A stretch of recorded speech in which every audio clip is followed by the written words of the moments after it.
मतीन भाई उपनगराध्यक्ष यांचं राष्ट्रवादी काँग्रेस पक्षात सहर्ष स्वागत, यांचा जाहीर प्रवेश झाला आहे, त्यांचं टाळ्यावाजून स्वागत करावं।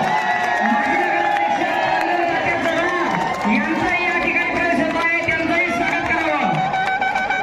नगरपंचायतचे सभापती शेख इक्बाल भाई यांचंही या ठिकाणी सहर्ष स्वागत। विनोद भाई कांबळे नगरसेवक, विनोद साबळे नगरसेवक यांचं या ठिकाणी स्वागत।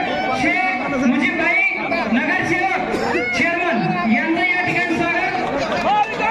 संतोष कांबळे कार्याध्यक्ष अजित पवार गट यांचं या ठिकाणी स्वागत। शिवाजीदादा चाळगे युवकचे राष्ट्रवादीचे अध्यक्ष यांचं या ठिकाणी सहर्ष स्वागत। विनोद भाई रगडे यांचं या ठिकाणी सहर्ष स्वागत। रहीम भाई शेख यांचं या ठिकाणी सहर्ष स्वागत। नजीब भाई खान, अमित ठेकेदार, जावेद भाई खान। अगर आपने अभी तक हमारा चैनल सब्सक्राइब नहीं किया तो अभी सब्सक्राइब करें।